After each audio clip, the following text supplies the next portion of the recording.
ไอ้หวานยมกระหม่อมไปลอยแกยมดักลอยแกมึงจะสั่งดับเอาลงใต้ตรงข้างกระบอกแล้วถามบังเต้ไอ้วันไทยแพลวเอาจะสลับห้อง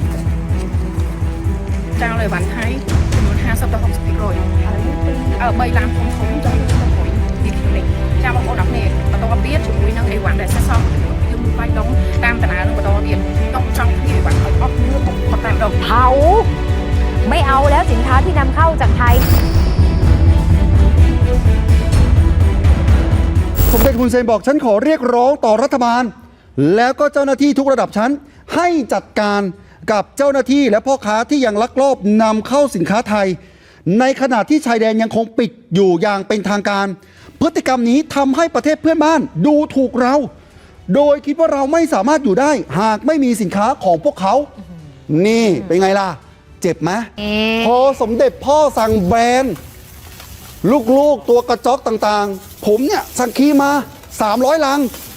เผาเลยนะเผาหมดเลย100 ลังเอาแล้วอีก200อ่ะขายก็เก็บไว้ขายก่อนแต่เงินเนี่ยผมขายได้ผมจะเอาไปช่วยกองทัพนี่เป็นไงล่ะสนองไหมสนองแบบทันทีเลยแม่ค้าออนไลน์อีกท่านหนึ่งคุณผู้ชมเขาบอกเป็นอินฟลูชื่อดังวงการเครื่องสำอางสั่งซื้อสินค้าไทยไป3 คันรถพอสมเด็จพ่อบอกไม่เอานะไม่ให้ขายเผาทิ้งเหมือนกันคุณดาน่าค่ะเขาบอกไม่เป็นไรหรอกทำแบบนี้นะเหมือนเป็นการเผาเงินแต่ฉันก็ยอมล้มละลายไม่มีเงินดีกว่าต้องใช้สินค้าไทยเพราะวันเนี้ยฉันเป็นคนเขมรฉันรักชาติของฉันไม่ใช้แล้วของจากประเทศไทยอ่ะขยมส่งสบัดท่าขยมชอบโยไอ้หวานไทยไอ้หวานเสื้อมันรู้ให้บอลขยมชื่อจับนะขยมดันอารมณ์ทรายกับหังหัวทรายแต่ละต่อยมสักจับดักเจ้าได้บอลตอนนี้ไอ้หวานยมกระหม่อมไปลอยแกยมดักลอยแกยมรั่วโยลอยแบบช่วยกองตัวปีลอยแกบอลจับช่วยไปให้สต็อกน้ำหอมสต็อกนี่เรียกซอยเมียหนุ่มบอลยมดักเท้าเลยสินะยมดักเจ้ามาเลยแกบอลยมลงทรายกับหังดักตะลาพูดละอ้อยอย่างหน้าก็ยมชอบยมมาลูได้บอลนะยมแต่เธอในกระเรเป็นดักตะลาสต็อกหนุ่มบอลชนะยมดันมาเลยแกยมตบลูปีเลยแกโยนเลยจะช่วยกองตัวเยิงบอลคนตัดอย่างไรตัวนะนี่บอลประเมินยมกับบังใบเลยแกบอลเลยรอดเลยรอดไซด์เลยล่ะ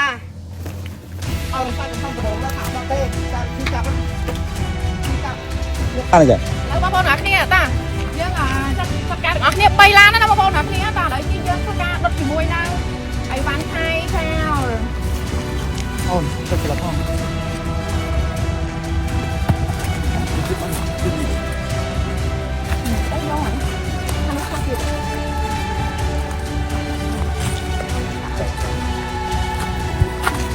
อะไรสิบ่